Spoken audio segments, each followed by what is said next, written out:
तीज त्यौहार आने वाले हैं और आपको ढेर सारे मावा यानी खोया की ज़रूरत पड़ेगी। तो आज मैं आपको दूध की मलाई से परफेक्ट मावा और ढेर सारे घी निकालने की विधि लेकर आई हूँ, जिससे आप तरह तरह के मिठाई बना सकते हैं और बाज़ार के महंगे मावा को ख़रीदने से बच भी सकते हैं। नमस्ते दोस्तों, भानुजा द होम मेकर में आपका बहुत बहुत स्वागत है। चलिए रेसिपी वीडियो शुरू कर। इसके लिए मैंने 1 कटोरी दूध की मलाई ली है, जो रोज़ दूध से निकलने वाली 1 सप्ताह की मलाई है, और इसे मैंने फ्रिज में स्टोर करके रखा था। आपके पास जितनी मलाई है आप ले सकते हैं। और इसे मैंने एक मोटे तले वाली कढ़ाई में डाल दिया है और गैस ऑन कर दिया है। अब हम इसे लगातार चलाते हुए धीमी आंच पर इसे पकाएंगे। इसे लगातार चलाएंगे। ये देखिए, ये गाढ़ा थोड़ा सा होने लगा है। आप इसे धीमी आंच में ही पकाएं, नहीं तो मलाई जलने का डर रहता है। इसे लगातार चलाते हुए, और जब ये इसमें से इस तरह से घी ऊपर से तैरने लगे तो हम अब इसमें 2 चम्मच मैदा डाल देंगे। आपके पास जितनी मलाई है आप उसी हिसाब से मैदा डालें। अगर कम मलाई है तो आप 1 चम्मच डाल सकते हैं। और इसे हम धीमी आंच में इस तरह से चलाते हुए पकाएंगे। आप देखेंगे कि धीरे धीरे ये बंधने लगा है। इस तरह से आप देख सकते हैं, इस तरह से बंधने लगा है और घी अलग और खोया अलग होने लगा है। अगर आपका ऐसा नहीं हो रहा है और ये अलग अलग दिख रहा है तो आप उसमें 1 कटोरी या 1 कप दूध डाल दें, तो ये फिर से बनने लगेगा। हम इसे छोलनी से ऊपर करते हुए इस तरह से, पहले हमने गैस को बंद कर दिया है, नहीं तो ये बार बार फिसलते रहेगा। और इस तरह से करके हम घी को निकाल लेंगे चम्मच से कटोरे में। आप दोनों हाथों का भी प्रयोग कर सकती हैं। एक हाथ से इस तरह से ऊपर करते रहें और दूसरे हाथ से चम्मच से घी निकालें। अब हमने गैस को फिर से ऑन कर दिया है और धीमी आंच में हम इसी तरह से फिर से इसे भूनेंगे। तो फिर से घी निकल गया है और हम इसे फिर से निकाल लेंगे। इसी तरह करते हुए आप खोए को गोल्डन या सुनहरा होने तक इसको भून ले। और ये जो छोलनी में लगा हुआ है इसे हम चाकू से निकाल लेंगे।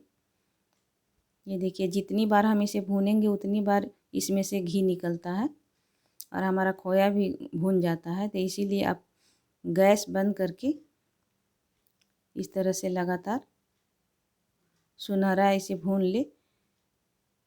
सुनहरा भून लेने से ये होता है कि हम इसे फ्रिज में रखते हैं, अगर 1 महीना भी रख दें तो ये ख़राब नहीं होता है।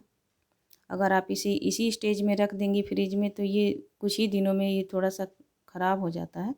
इसीलिए हम इसे सुनहरा भून लेंगे, और जितना हम भूनेंगे उतना ही घी निकलता है। तो इसीलिए देखिए, मैंने कम से कम 3-4 बार इस प्रोसेस को अपनाया है। तो 1 कटोरी ये घी निकल गया है। अब इसमें थोड़ा बहुत मावा आ गया है, तो इसे हम चम्मच से निकाल देंगे। अब इस घी को स्टोर करने से पहले हम इसे एक बार उबाल लेंगे और हम इसे छन्नी से छान ले, या इसी तरह से इस तरह से हम ढार लेंगे। हम छन्नी का प्रयोग नहीं कर रहे हैं। मैंने इसे इसी तरह से ढार लिया है और ये देखिए, एक भी मावा इसमें नहीं गया है। इसका प्रयोग हम पराठे बनाने में करेंगे। ये देखिए, इतना खोया निकल गया है और 1 कटोरी घी भी निकल गया है। तो है ना अच्छी ट्रिक, आप भी अपने घर में इसे ज़रूर बनाएं। अब मैं एक कढ़ाई में जो थोड़े बहुत मावा और घी बचा है उसमें मैं पराठे बनाने के लिए आटा गूँथ लूँगी। इसके लिए मैंने 2 कटोरी आटा लिया है। अजवाइन मंगरैला 1 चम्मच, नमक स्वाद अनुसार, और लाल मिर्च मैंने ½ टी स्पून लिया है। अब मैं इसे पानी की सहायता से गूँथ लूँगी इस तरह से। ये स्वादिष्ट पराठे तुरंत ही तैयार हो जाते हैं और आपका ये रात का या सुबह का नाश्ता भी हो जाता है। जब भी आप घी निकालें, आप उसी कढ़ाई में इस तरह से आटे भी सान के रख दें ताकि उसका प्रयोग हो जाए। जो कढ़ाई में जो घी और थोड़े बहुत मावा रह गए हैं उसका भी उपयोग हो जाएगा। ये पराठे खाने में बहुत ही स्वादिष्ट लगते हैं और आप इसे चटनी, अचार या किसी भी सब्ज़ी के साथ भी खा सकती हैं।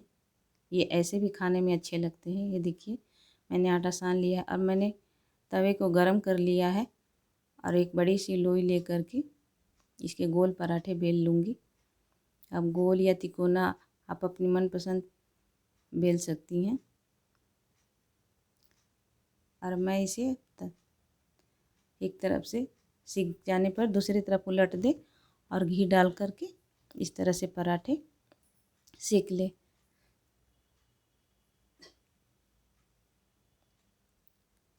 अब मैं इसकी प्लेटिंग कर लेती हूँ। ये देखिए मैंने 4 पराठे उसी आटे से बना लिए हैं। ये बहुत ही स्वादिष्ट पराठे हैं। जब इसे बनाएंगी तो आप भी इसकी मुरीद हो जाएंगी। तो आप भी इस पराठे को ज़रूर बनाएं।